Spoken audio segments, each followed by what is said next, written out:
اللہ تعالیٰ کو کوئی ایک عمل پسند آ جائے اور اس پہ ہماری بخشش ہو جائے، وہ جو ایک عمل لمبی زندگی اور تو اس میں یہ انڈرسٹینڈنگ بنی کہاں سے؟ پرابلم تو یہی ہے.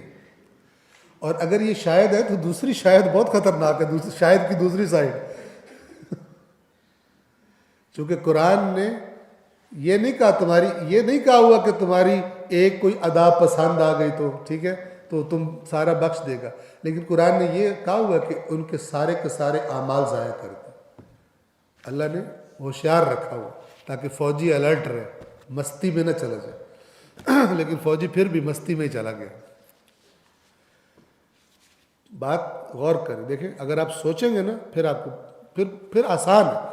تو سوچنا نہیں چاہتا اس کے لیے پہاڑ ہے. وہ کی ہو گیا یار مولوی صاحب کی کہہ رہے ہیں آج، ٹھیک ہے.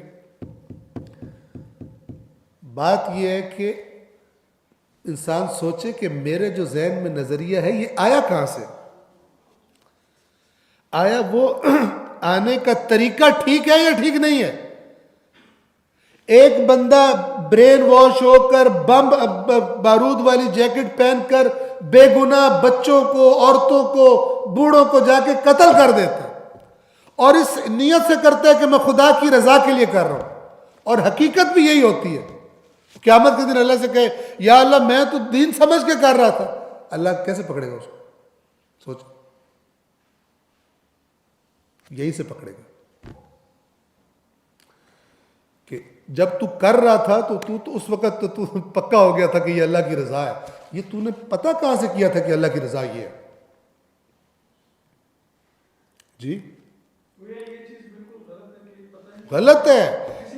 ایک ٹکے کی حیثیت نہیں ہے اس کی جو اندھا دھن دیکھا دکھایا ایمان ہوتا ہے. یہ اندھا دھن جو ایمان ہے یہی تو فرقہ واریت کا سبب ہے. آپ اس سے جا کے پوچھیں اس سے دلیل مانگیں، دلیل سے کوئی نہیں کہے گا تم گندے ہو، بس ہمیں تو یہی پتہ ہم اچھے ہیں تم گندے ہو، یہ دلیل ہے اس کی. شیعہ عوام ہو، اہل سنت عوام ہو، زیادہ تر ایسے ہی. تو اللہ کیوں فرق کرے ان میں؟ بتائیں کیوں فرق کرے؟ اس کا مزاج بھی وہی ہے دین کے بارے میں، اس کا مزاج بھی وہی ہے. وہ اس کو دین سمجھ رہا ہے، یہ اس کو دین سمجھ رہا ہے، دونوں غیر سنجیدہ ہے. کیوں اللہ ڈفر کرے؟ بتائے اللہ تو دونوں اللہ کی مخلوق ہے. یہودی فکر یہی تو ہے کہ ہم فیورٹ ہے اللہ کے، ہم فیورٹ ہے باقی سارے جہنم کے لیے. یہی تو یہودی فکر ہے. اسی سے تو فرقہ بنتا ہے کہ اس کے ادھر سوچو گے تو تمہاری جنت مشکوک ہو جائے گی. جنت کے اندر اس کو لگتا ہے کہ وہ میں تو اندر گیا، میں جا چکا تھا، مجھے باہر نکال دیا.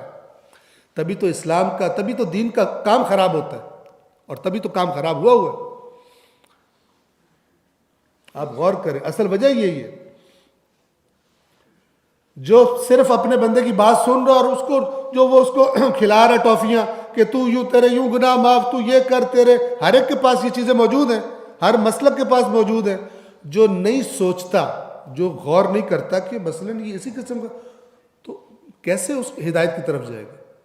اور اگر یہی مزاج ہے تو پھر اس کے اسی مزاج پہ خدا اسے پکڑے اور میرے اسی مزاج پہ مجھے چھوڑ دے، کیونکہ اللہ نے اس کو ادھر پیدا کیا اور مجھے اللہ نے ادھر پیدا کیا، میرا تو اختیار ہی نہیں تھا. اس کو آپ انصاف کہو گے؟ اس کو نہیں کہو گے انصاف. لہذا جو آپ کو سمجھ آ رہا ہے کہ انصاف نہیں ہے، اللہ پہ کیوں وہ الزام لگاتے ہیں کہ وہ بے انصافی کرے گا اور وہ ظالم ہے؟ اور یہ وہ باتیں کہ جن کے بارے میں نوجوان نسل سوچنے لگتی ہے تو پھر بے دین ہو جاتے ہیں، کہتے ہیں ظالم اللہ نہیں چاہیے ہمیں. حالانکہ ظالم ہم تھے، اللہ ظالم نہیں تھا، اس کی ساری مخلوق. اور جب دین کے بارے میں عاقلانہ رویہ ہوگا تو یہ جو فرقوں کی ڈگڈگیاں یہ ختم ہو جائیں گی. شیعہ ہو، اہل سنت ہو، بریلوی، لوگ سنجیدگی سے قرآن پڑھنا شروع کر دیں اور اس ڈھکوسلے میں نہ آئے کہ جناب وہ جو بزرگ تھے ان کو زیادہ اچھا پتا تھا.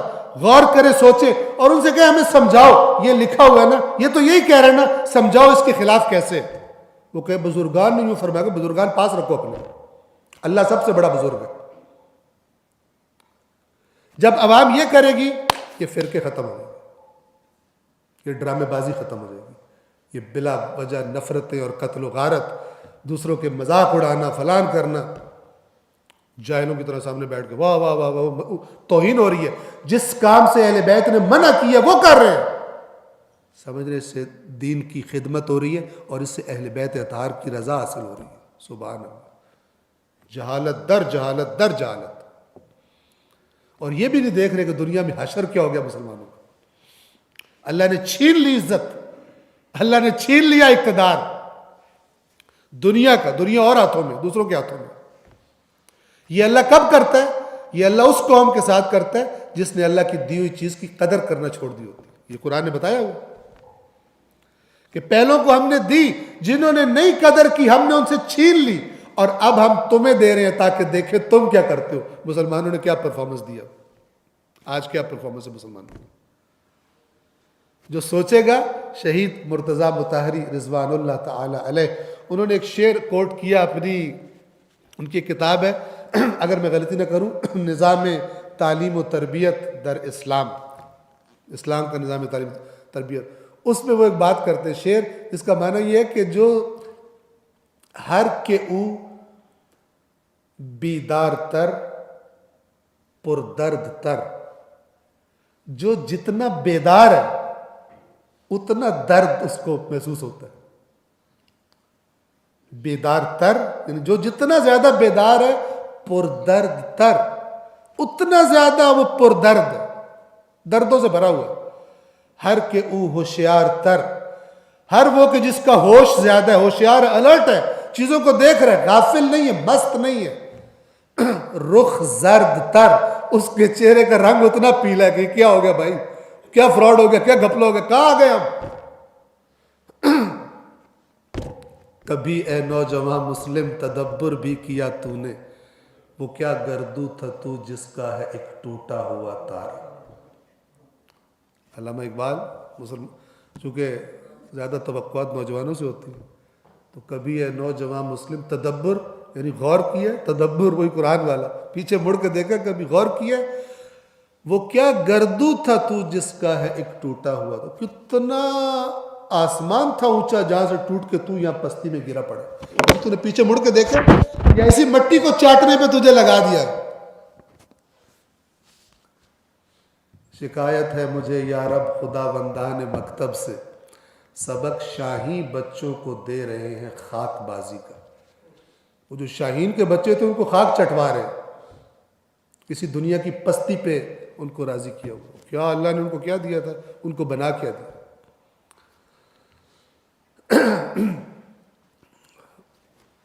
خدا بند عالم اس حقیقی دین کو سمجھنے کی ہم سب کو توفیق عطا فرمائے.